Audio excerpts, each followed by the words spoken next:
Girls Night In.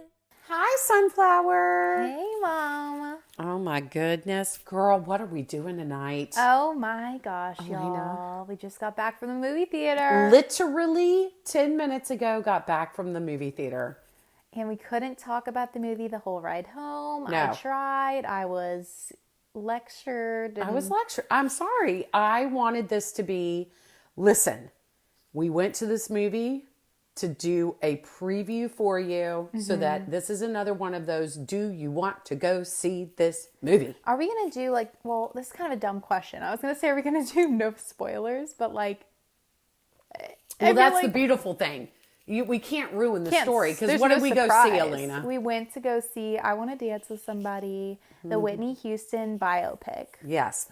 We literally just got back. We have not said one word to each other. Now, in preparation, what did we watch last night? The Bodyguard. The Bodyguard, which we love it. We do. We're in that sector of people who absolutely love that movie. We were joking with each other after of I will need 3 to 5 business days to recover from watching The Bodyguard. For urgent matters, reach out to someone else. It's a good thing I don't have to go to work, man. I don't know if I can do it after the emotional day. Okay, so Elena got in town. She's in town. We're in the same room together. Yes. Oh my gosh, you guys. Pray for me. Yeah. I've had a string of some bad luck recently, and I'm praying that it'll be over soon. You want to share with our friends? I'll share. We just had, honestly, a very stressful Christmas. It was already hard being away from family. But then there has been crazy weather here in Lynchburg. And a lot of people's homes were affected by it, including mine. There was a pipe burst in my home that I can't express how grateful I am that I have family here that's boots on the ground and they were there and handling it. And, from here on out, it's just damage control. So that happened. The next day, our apartment in Florida, we had to call the fire department because our fire alarms were blaring. It smelled of smoke. We were we're dying. Thankfully, everything was fine. It was just some residual dust from everyone's heaters. And then, not used to being on in Orlando, and everybody had their heat on. Yes, because it was 30 degrees in Orlando. It was 7 degrees here in Virginia. Mm-hmm. And then the next day I locked myself out of my car, had to get a locksmith. And then the next day I was flying home and missed my flight. But it's so funny because I'm yes, it was a string of bad luck, but it was I had good luck at the same time. With the home, you guys were there, you took care, you helped take care of it, and we have insurance, and that's going to be helpful. And with when I locked myself out of my car, there was a locksmith right in front of me, so it was unfortunate, but I also was really lucky. And with the flight, this lady hooked me up and got me what I needed. She got me a ticket to Charlotte, and I was on standby from Charlotte to Richmond, and I got on the first flight, which is unheard of. Elena, I think that you should tell everybody what went wrong, because this is really interesting.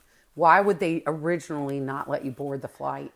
Well, let me give y'all some advice. First of all, right now, get to the airport 3 hours early, because I got there 2 hours early and spent an hour and a half in security, and then was turned away because my ticket said Elena Eileen Roberts Knopp, but my license says Elena Eileen Knopp, and they said no. I had to go to ticketing, get it fixed, and so at that point, I already was really cutting it close. I just got to the front of the line of security. My plane was boarding in 25 minutes.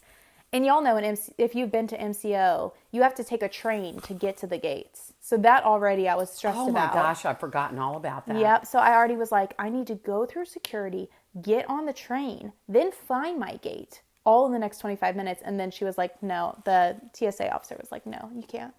So it was actually a little bit weirdly relieving to miss it, because I was well, I don't have to stress. I mean, I was still stressing, but anyways. Just a lot in the last couple days. Yeah. So I went down to Richmond to pick her up, and we got in last night, visited for a little bit, but we were both kind of tired. So we watched The Bodyguard, knowing that we were going to go see the new Whitney Houston movie. Yeah.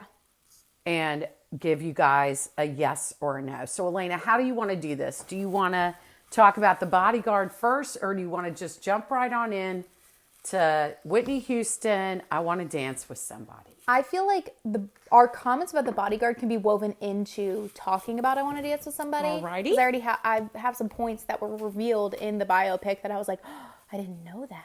Interesting. All right. Elena, Yeah. bottom line, yes or no? Yes. 100% yes. 100% yes for you. What about you? Is it movie theater?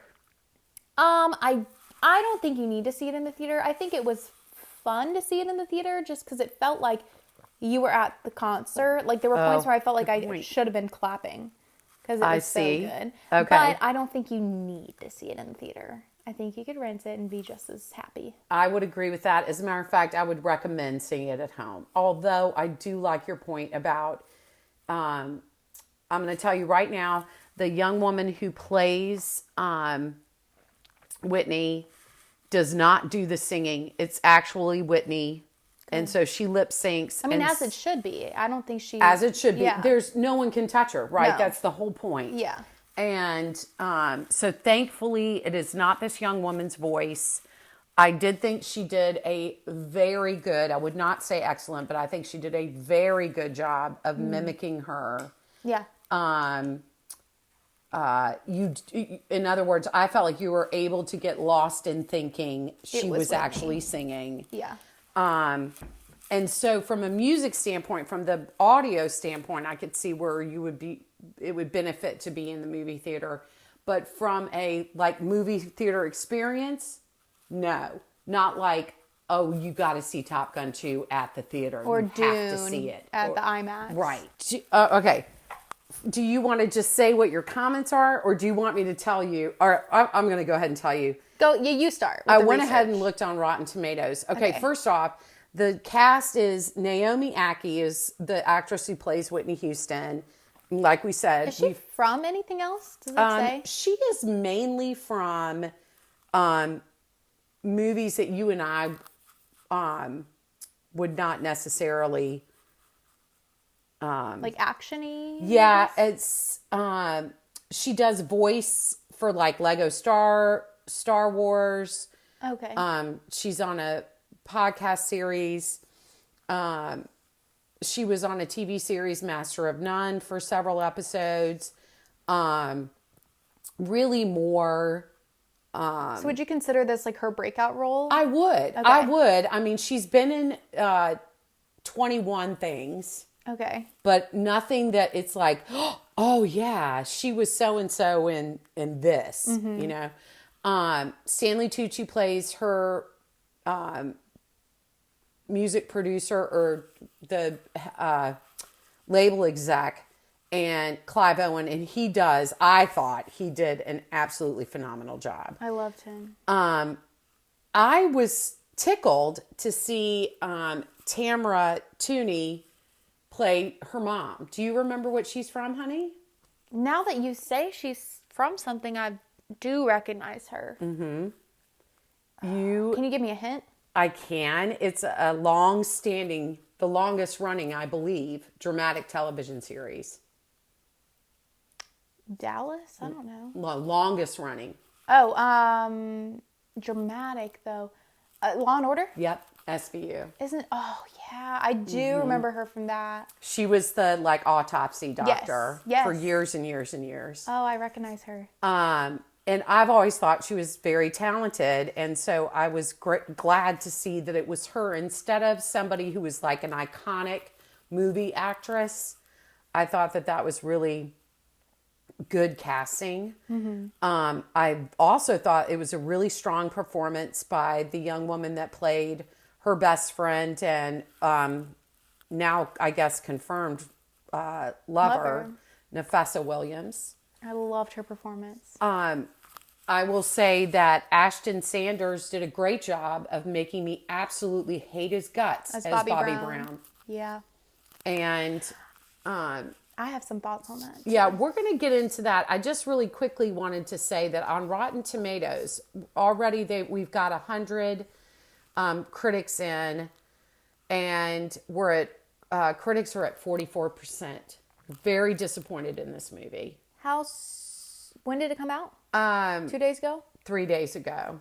No, 5 days ago. It came out on the 23rd, and today's the 29th. So it's been in the theaters for 6 days. Okay. 500 plus audience puts it at 91%. Mm-hmm. But the critics were very disappointed. They were like, it felt slapped together. It felt like it was disrespectful to her memory that they didn't delve more deeply into her situation. They're saying that the young woman that played her, that Naomi Ackie, did a beautiful job, but that the story was poorly written is basically what the Rotten Tomato critics are saying. Overall, that's what their issue is. Would you agree with that? I felt like that could be valid for the last 15 minutes. I really enjoyed it up until the ending, and I will say I've noticed that about a lot of biopics. It seems like the writers or whoever are more comfortable really diving into the story in the nitty gritty and in the becoming part of it. And then once it gets to, especially if it has a not so happy ending, once it gets to that ending, I feel like they don't know. To me, it felt like they didn't know how to gracefully honor her with such a sad ending. Okay. I mean, I did like that they... That is so interesting because I feel the exact opposite. I was not as entertained as that. That's not even saying it correctly. I didn't think that they delved in enough to the nuances before the last 30 minutes, which I thought was beautifully done. And I didn't think it wasn't beautifully done. I just felt like I was like, not cringing, but I was like, how are they going to handle this? How are they going to, what's the energy going to be? Are we going to end it on a somber note? Are they going to try to make it an upbeat note? Yes. And I kind of got the feeling that they still didn't know how they wanted to end it. Okay. And they just kind of went with the best guess. Well, let's just go ahead and say right now that the ending was 1,000,000 times better than the ending of The Bodyguard. Oh my God. Oh my gosh, you guys. If you've not seen The Bodyguard. I mean, and I love the movie. I love that movie. But like every time I black out how it ends.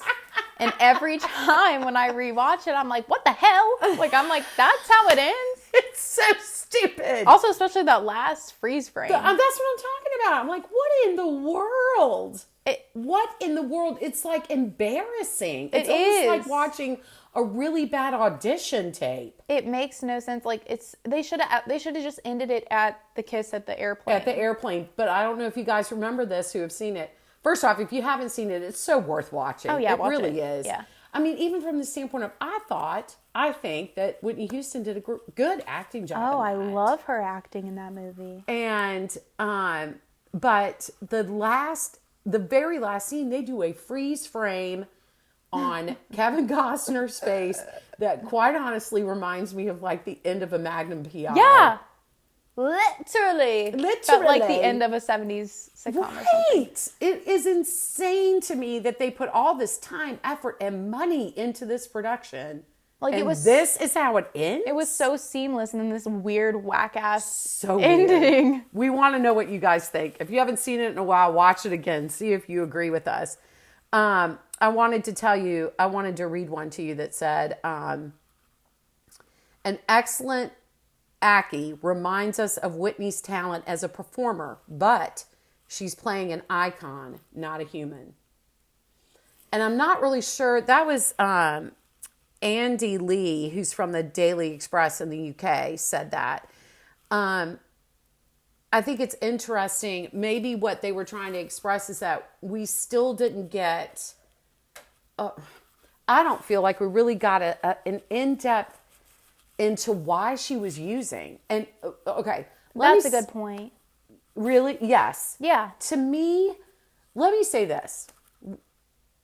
First off, I would like to know your answer too. So while I'm talking to you, you'd be thinking how I became aware of Whitney Houston and why I was very interested in going to see this movie is because I have vivid memories of hearing her for the first time. And I was with my best friends when we heard her for the first time. And I remember us all looking at each other going, oh my gosh, this is otherworldly. Who can sing like this? No one. And you got to know, this is pre-Mariah, pre-Celine. And she was literally the first one that ever did those kind of runs, that ever had that kind of range and sustainability in her.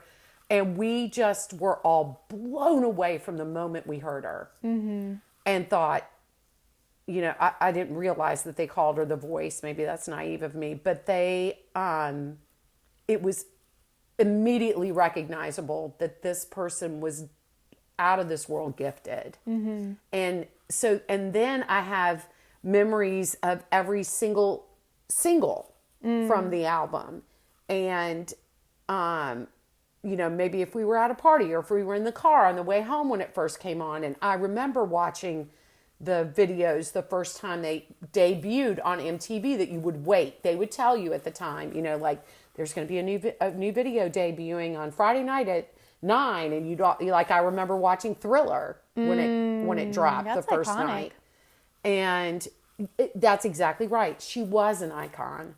So I'm like, how do you not play an icon? Not play an icon, except for that maybe they didn't delve into it. That being said, when they started saying, like, I was absolutely floored the first time she went to rehab, had no idea. When was that? I want to tell you that was in the, I guess if her daughter was like 8. 2000, you know, like it wasn't until, I don't think, I don't remember being aware of it, of her having a drug problem until maybe 5 years before she passed. So that would have been, you know, like 2007 or something like that. And all of us being in shock. Here's this who we thought of as this pure as the driven snow girl who was just, was very, I mean, her image was very wholesome. I mean, like sweet, very much like I grew up singing in church and like, you gospel. Dionne Warwick is my cousin. My mom was a gospel choir singer and director. You know, I didn't realize, I just read this, that her mom actually had an affair with the reverend at their church. Oh, okay. So I'm not saying that that's why. I'm just saying that none of us were aware that there was anything going on behind the scenes. So when she married Bobby Brown, I remember as a fan base that we were all kind of outraged by that. We were like, she should not be getting mixed up in that. She was like almost, this is going to sound weird, but I feel like almost like Taylor Swift, of like always the good girl, America's sweetheart, like never did anything political or anything like that. Yeah. And we just put her on a pedestal. We all put her on a pedestal. And then when she married Bobby Brown, everybody was like, this is not going to go well.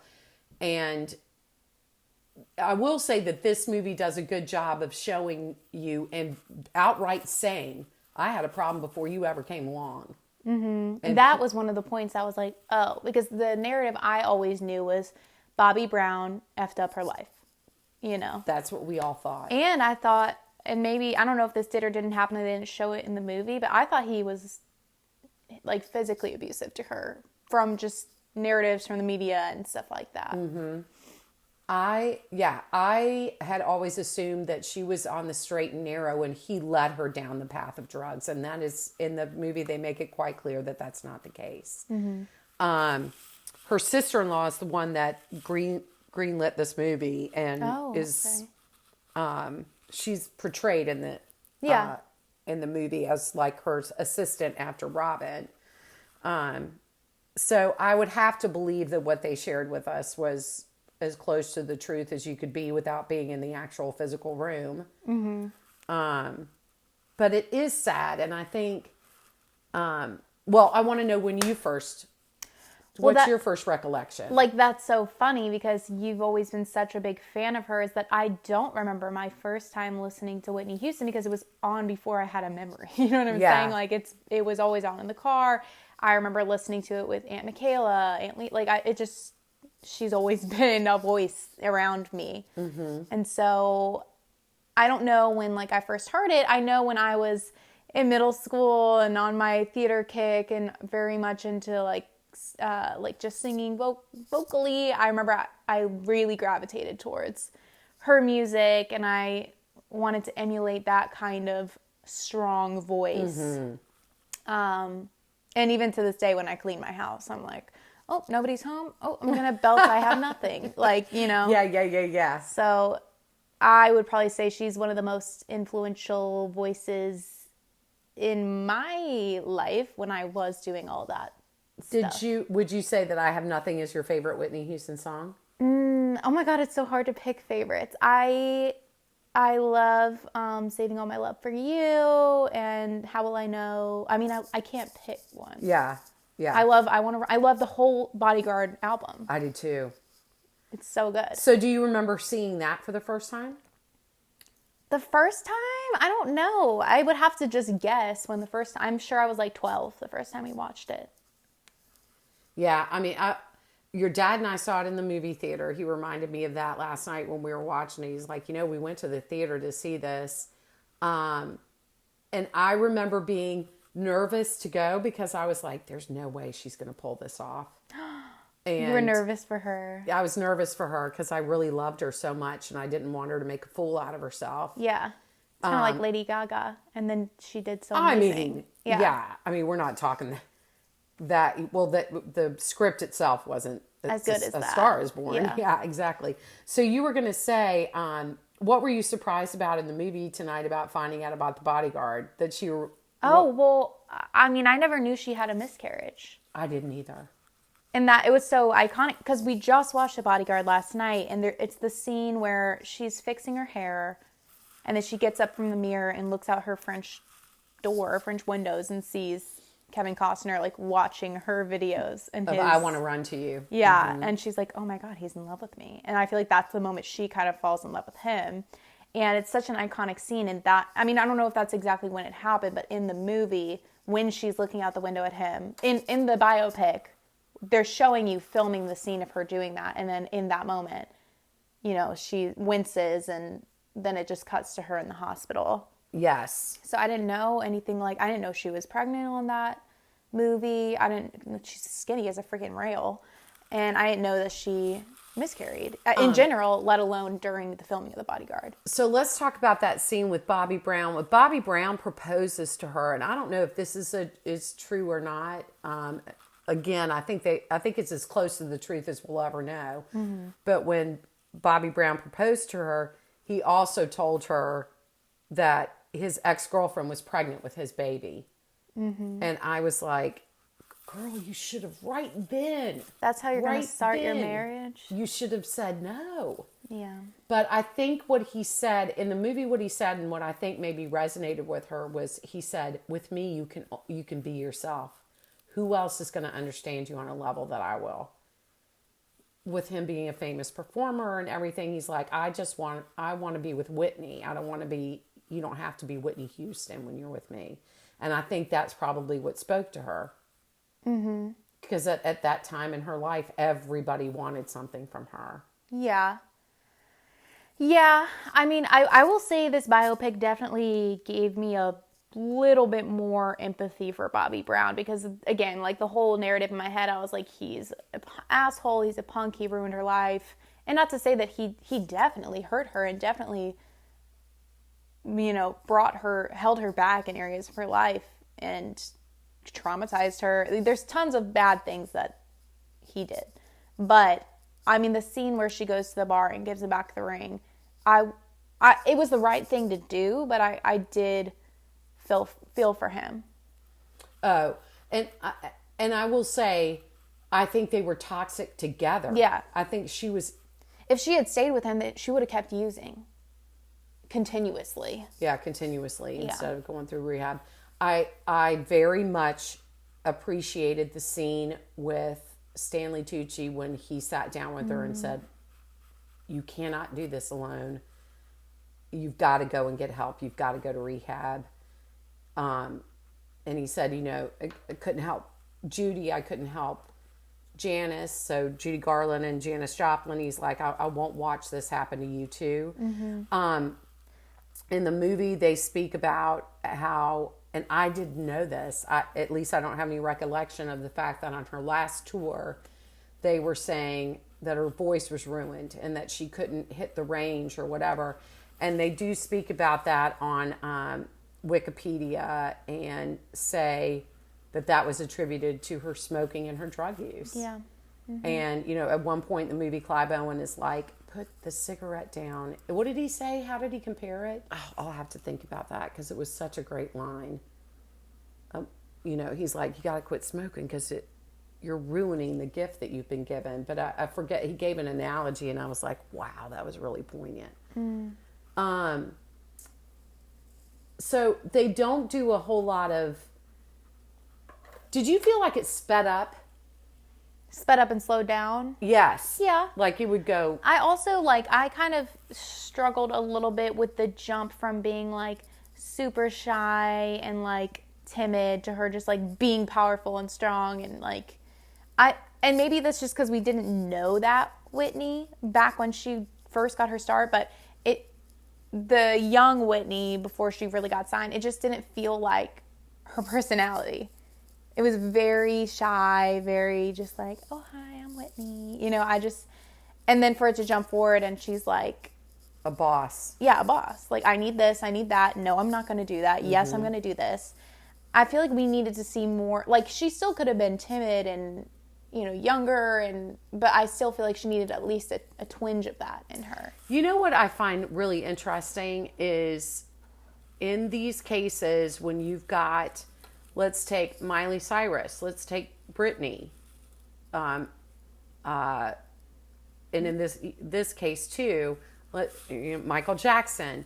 All of these cases where the father is now her manager and it destroys the relationship. Oh my God, I didn't even think about the scene of basically her dad's deathbed. He's threatening her, grabbing her by the shirt and shaking her and... Give me my money. I mean, that was heartbreaking. Your money for what? And the money only exists because I sing. Mm-hmm. And I really felt for her in that too. Yeah. It's like at one point she's down financially too and goes to see him before the deathbed scene. And he's like, well, you're the one that's getting the private. And she's like, I'm the one doing the work. Yeah.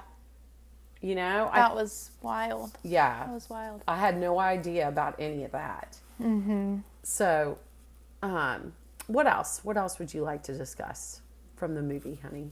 Anything else that stuck out at you or? There's too much to even unpack. There's so much to unpack with her and Robin. And especially my favorite scene. Idea.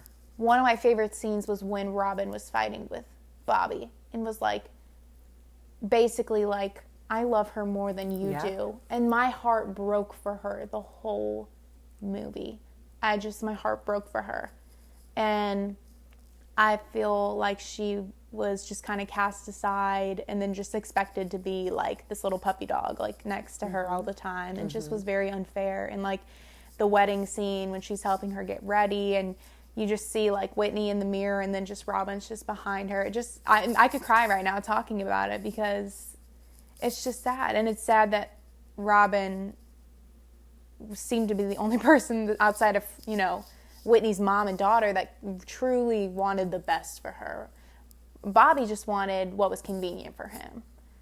And the power couple part of it. Right. He wanted the image. Not to say he didn't, in his own mind, want the best for her.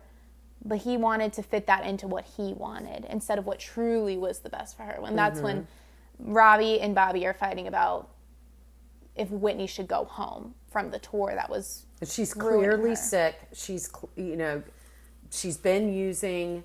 Bobby is plying her with alcohol to keep her going. Mm-hmm. And Robin, like you said, comes at it from this place of purity of, I can't watch you do this to yourself anymore. I love you too much to watch you be on this path of destruction. Yeah. And to go further back, I just thought she just got treated so unfairly. And even just back to when Whitney first slept with Jerome Jackson. What's his name? Jeremy? What's his name? Golly day, I can't do it. Anyway, I was like, how is she not realizing that she basically cheated on her girlfriend and then telling her girlfriend, it's no big deal. Why are you upset? And it's like, you cheated on her. And now you're saying this relation is over effective immediately. I have to be with a man. And I understand she's like, I want a family, but it wasn't the time or place. And I felt like Whitney was so... Jermaine Jackson, sorry. It was so insensitive of like basically going and saying, I have cheated on you. Why are you upset that I've cheated on you? And also, our romantic relationship is over effective immediately.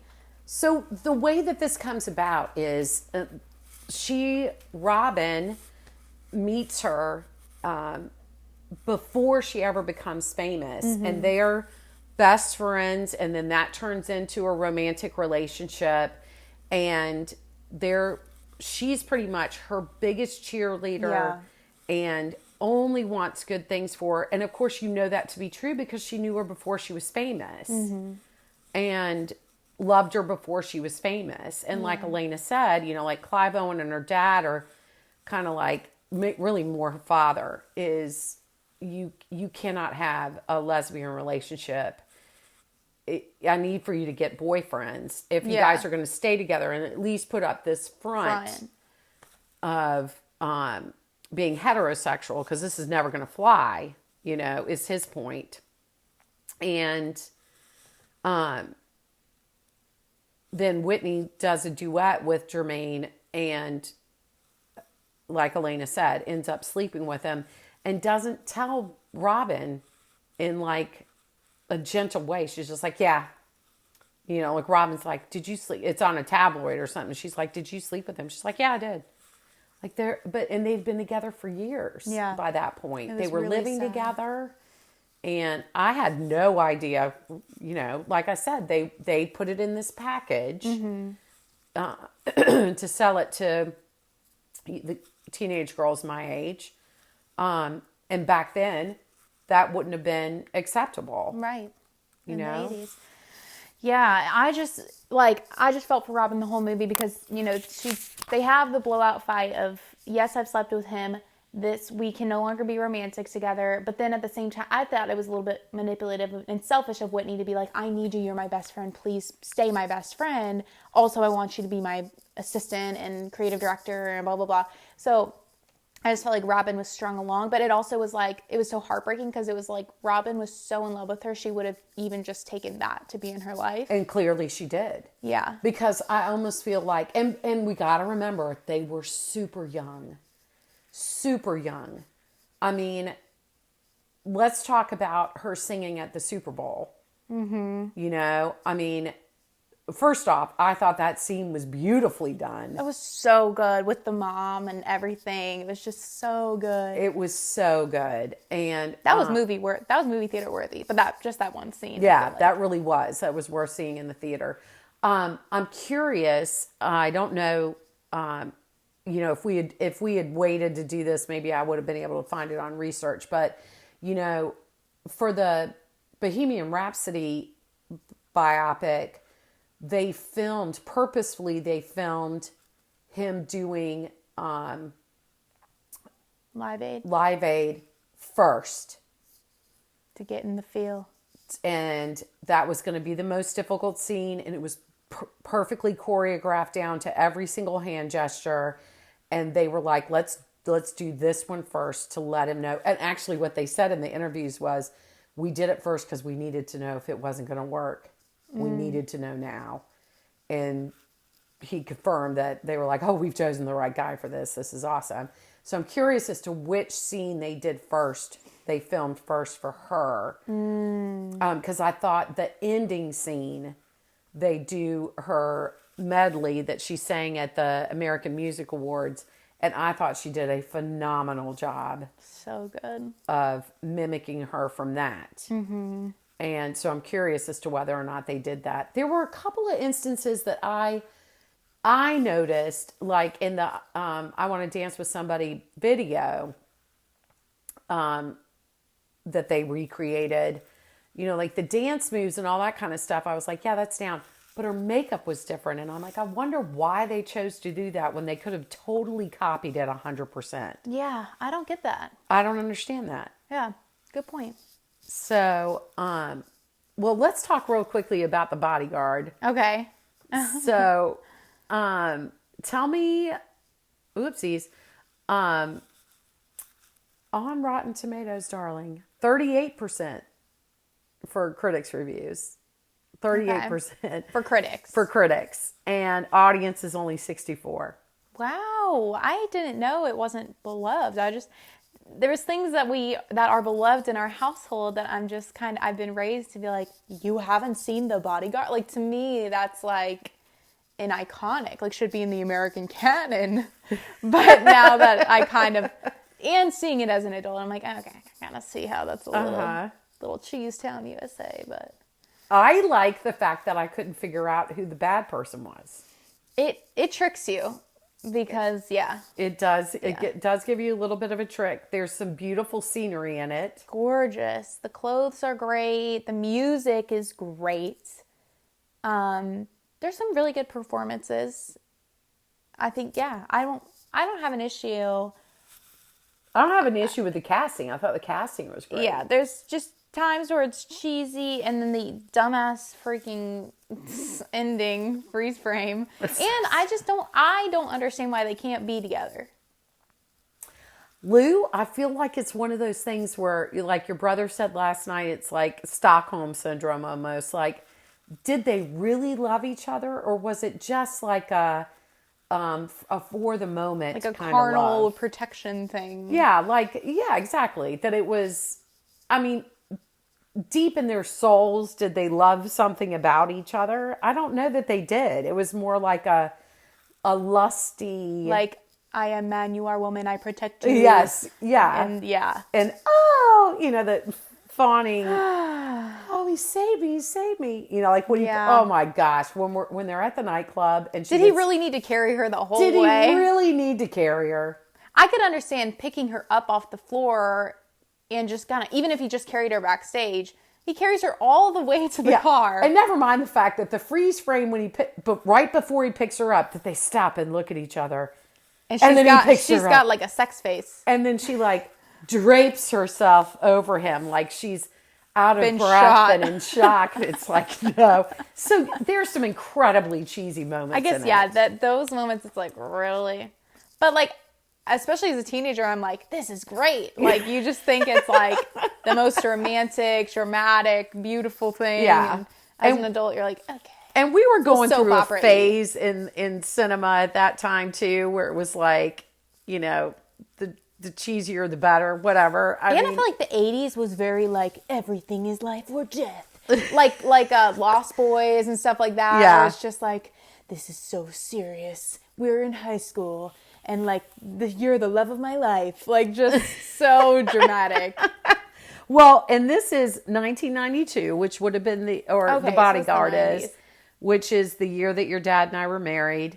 So, but listen to this. The Bodyguard came in at number 2 for that year for highest grossing. Want to guess what number 1 was?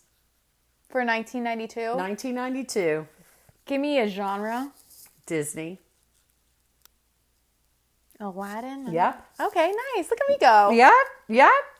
That's so interesting. Yeah, because, and just for the people out there, number 3 was Home Alone 2. Number 4 was Basic Instinct. And that's the bunny rabbit on the stove? No, what is Basic Instinct? Basic Instinct is that's Fatal Attraction, I'm thinking. Yeah. The Basic names sound Instinct really is Sharon Stone and Michael Douglas. Please tell me you've seen that movie. Remind me of the story and I'll see if Shh. It's a murder. I get Sleeping with the Enemy, Fatal Attraction, and Basic Instinct all mixed up. She is a wealthy socialite. Okay. And she's accused of murder. It's the white dress when she crosses her legs in the interrogation and you see everything. I haven't seen that. I've never seen that. Oh, Elena Eileen, I'm going to make you watch it. Okay. I'm going to make you watch it. Then A Few Good Men, Sister Act. That movie, A Few Good Men, is so good. Those were all that year. So it's like Batman Movies used to Returns, be Lethal Weapon good. 2. So you're looking at 30 years ago, Wow, I don't like that. you know? So that's a long time for a movie to withstand. Yeah. And it's definitely entertaining. Oh, I love it. I would tell all my friends to watch it. We told Kendall, because my sister-in-law Kendall went to the movie with us tonight, and when they were doing the Bodyguard scene, we're like, "You've seen it, right?" She was like, "No." We're like, "You need to go home and watch it." So yeah, and so apparently when Clive Owen proposed it to Whitney, because Whitney had called him and said, "I want to be in movies, I want to act." He brought her the script, and she said, "What is this about?" And he said, "It's about a famous woman, a famous singer who needs a bodyguard." And she was like, "Nope." And then she's like, "Well, who's playing the bodyguard?" And he said, "Kevin Costner." She said, "Yep." You know what I wonder? Because in The Bodyguard, the whole thing is like she's a singer and an actress. They're very big on that. She's in motion pictures and she's a singer. And I wonder if she asked them to write that in, because he said it was supposed to be about a singer. I wonder if she asked them to write it in that she's like, does both the singing and the acting, because that's what she was trying to do with her career. Right. I'm curious about that. So let me ask you this. Since this has been a thing that has happened in these last couple of years, you've got Elvis. Did you see that? Did you see the Elvis one? We watched the first 15 minutes and hated it. Ah, okay. So we turned it off. We have in our family, we have a 15-minute rule. We will not give more than 15 minutes to a movie or a show that is going to waste 2 hours of our lives. So if we get through 15 minutes and we're not feeling it, we turn it off. So are you saying you and Greg decided? We have friends that absolutely love it. I know people that have seen it, saw it 5 times in the movie theater. It wasn't. No way. It wasn't for us. It was not for us. All right. And I love Baz Luhrmann. Don't get me wrong. I love Romeo and Juliet. I love Moulin Rouge. I love Great Gatsby. This one was not for me. It was just another level of funky. Okay, so how did you feel about Bohemian Rhapsody? Is that Baz Luhrmann? No. Okay. But you just mean from a biopic? Biopic. I loved that. I left the movie theater sobbing. Yes. And that's the thing is these movies, it's so hard to do because you want to honor the person. But so many of these amazing talents, unfortunately, have had these really sad ends to their lives. Yes. And so that I kind of feel this struggle with all of them. Even the Elton John one, which he's still alive and he's okay now. But the ending felt so stark because it went from being he is in the trenches of everything, but then they want to end it on a happy note. And so it just out of nowhere just gets happy again. And he's fine now. Everything's good.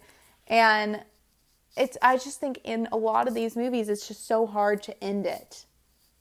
I would agree with you. At least as a viewer, that's how I felt.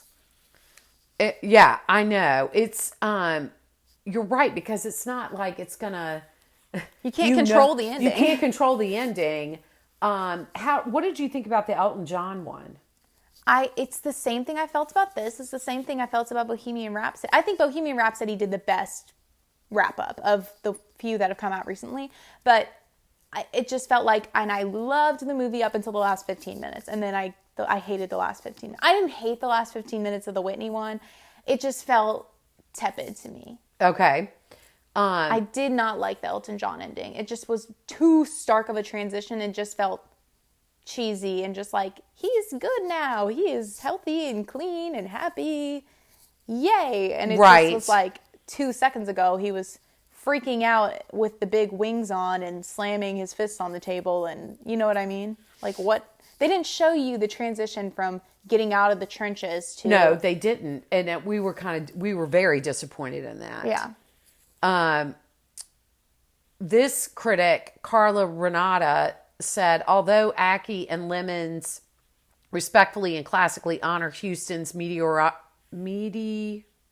rise with a nostalgic musical journey through iconic performances, I Want to Dance with Somebody becomes a tricky balancing act whose screenplay lacks focus and structure.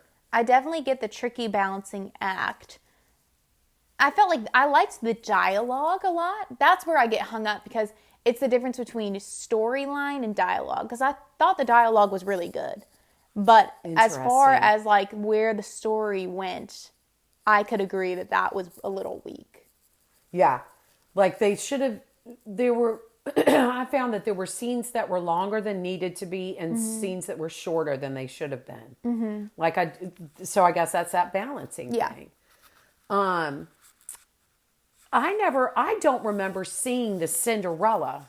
We should watch. Can we please watch it? We can. It's so good. It's wait, star-studded. wait. Who's in that? Brandy is Cinderella. Brandy, thank you. There's so many amazing actors in that movie. Victor Garber, Whoopi, like it's just star-studded. Bernadette Peters. It's so good. And we have to watch the behind-the-scenes footage of Whitney coaching Brandy. It makes me want to cry even talking about it. It's just... And Whitney, I'm fairly certain, produced it. Okay. We should watch it. It's Rodgers and Hammerstein Cinderella. It's the Broadway Cinderella. So it has all the classic songs like In My Own Little Corner. Do you remember what year that was? 97? 98? I'm pretty sure. Late 90s. That's interesting. I'm trying to look it up. If you really think about it, Brandy was technically the first Black Disney princess because Disney produced it. I'm fairly certain it's on Disney Plus or Disney or it's owned by Disney.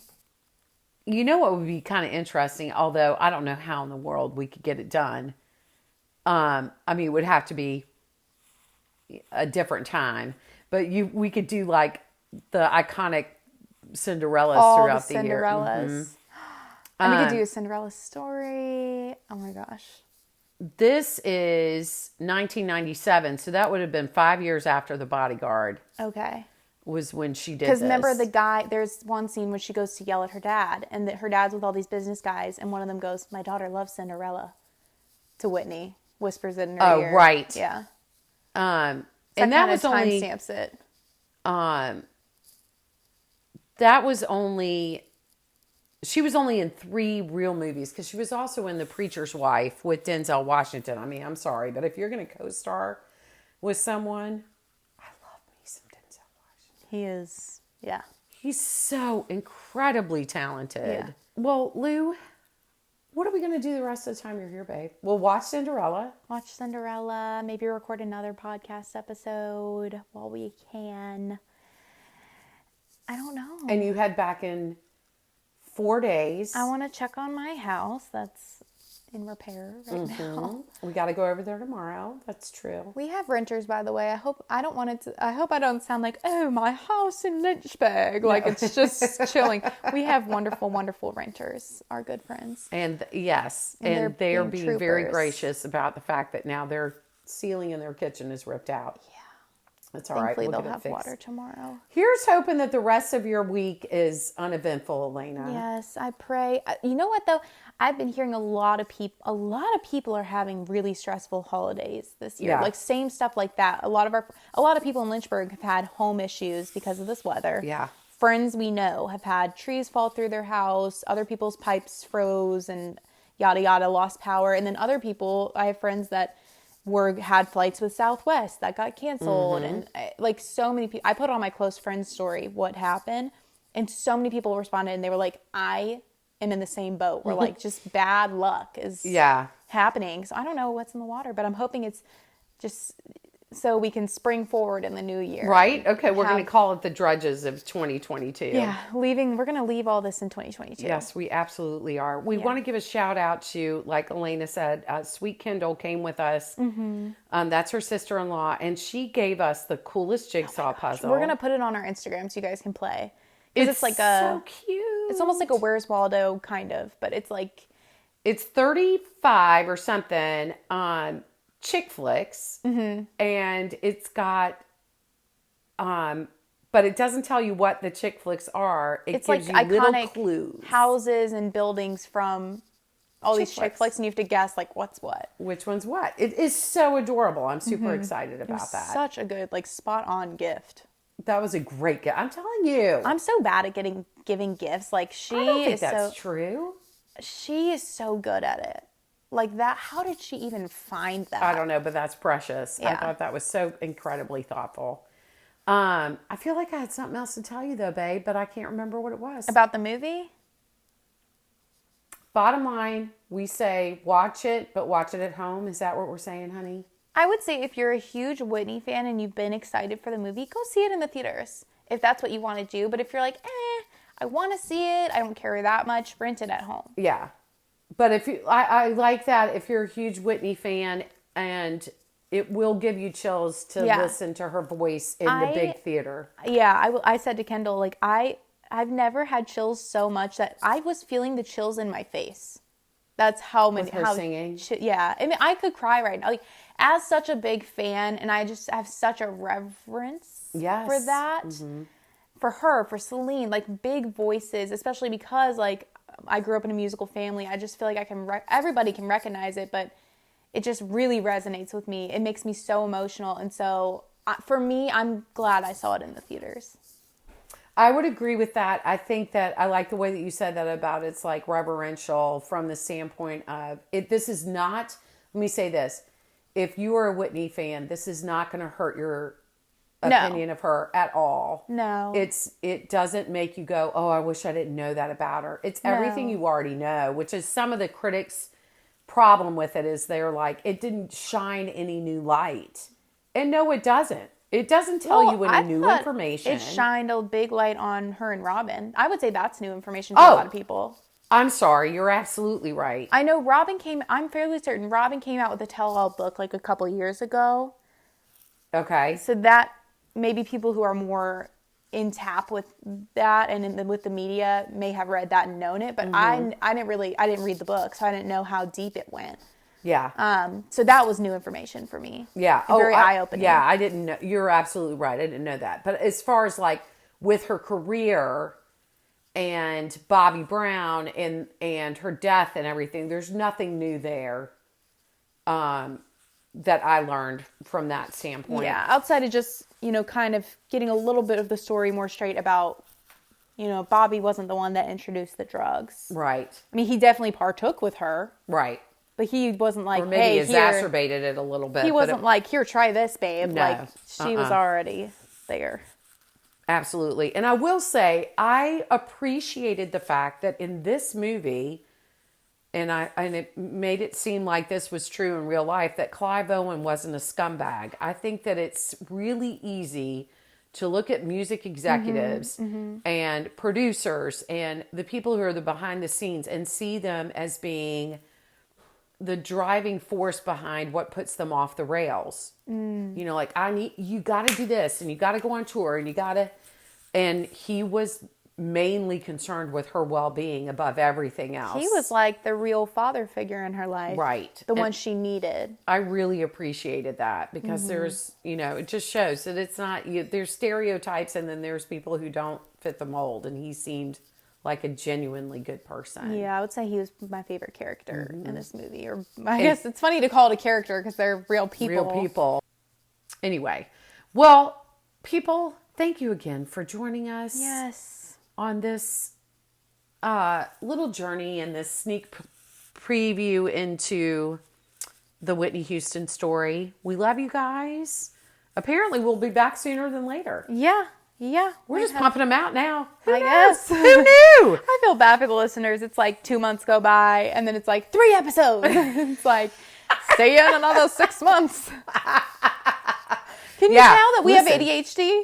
We got, exactly. Our Christmas episode came out on Christmas night. So listen, you had a lot going on. And that was after my pipe burst, y'all. So, and it's not like dedicated. You had time to be editing it any time in between that. Whatever. Yeah. If I would learn how to edit it, it wouldn't have to all fall on your shoulders. It's okay. I have time now.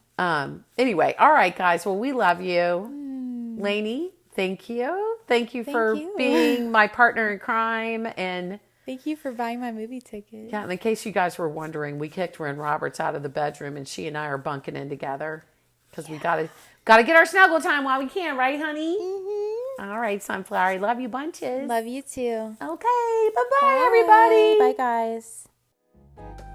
Girls' Night.